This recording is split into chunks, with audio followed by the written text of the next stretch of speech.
السلام علیکم ورحمۃ اللہ وبرکاتہ۔ بسم اللہ الرحمن الرحیم، نحمده ونصلی علی رسولہ الکریم، اما بعد۔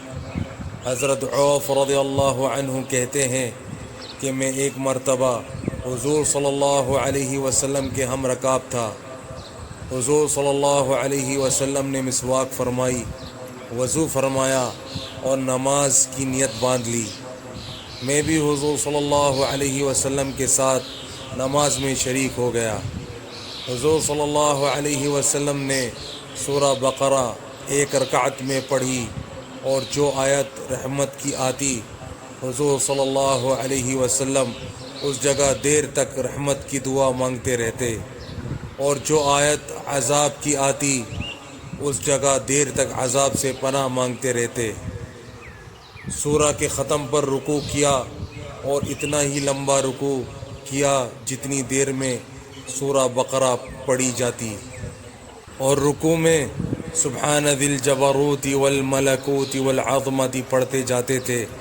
پھر اتنا ہی لمبا سجدہ کیا۔ پھر دوسری رکعت میں اسی طرح سورہ آل عمران پڑھی، اور اسی طرح ایک ایک رکعت میں ایک ایک سورہ پڑھتے رہے۔ اس طرح 4 رکعتوں میں 6.25 پارے ہوتے ہیں۔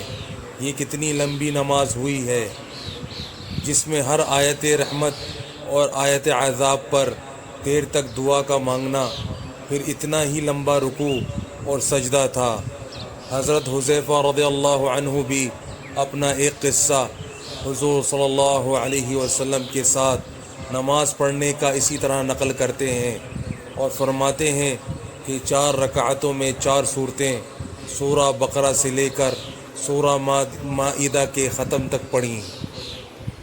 ان 4 صورتوں کے سوا 6 پارے ہوتے ہیں جو حضور صلی اللہ علیہ وسلم نے 4 رکعتوں میں پڑھے، اور حضور اکرم صلی اللہ علیہ وسلم کی عادت شریفہ تجوید و ترتیل کے ساتھ پڑھنے کی تھی، جیسا کہ اکثر احادیث میں ہے۔ اس کے ساتھ ہی ہر آیت رحمت اور آیت عذاب پر ٹھہرنا اور دعا مانگنا، پھر اتنا ہی لمبا رکوع سجدہ۔ اس سے اندازہ ہو سکتا ہے کہ اس طرح 4 رکعت میں کس قدر وقت خرچ ہوا ہوگا۔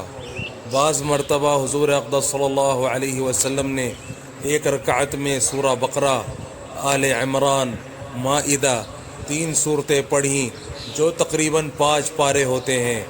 یہ جب ہی ہو سکتا ہے جب نماز میں چین اور آنکھوں کی ٹھنڈک نصیب ہو جائے۔ نبی اکرم صلی اللہ علیہ وسلم کا پاک ارشاد ہے کہ میری آنکھوں کی ٹھنڈک نماز میں ہے۔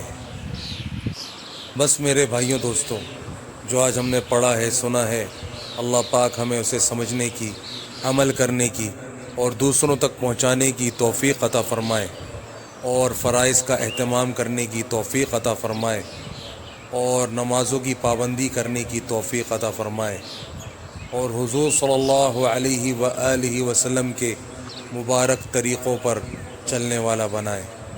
السلام علیکم ورحمۃ اللہ وبرکاتہ۔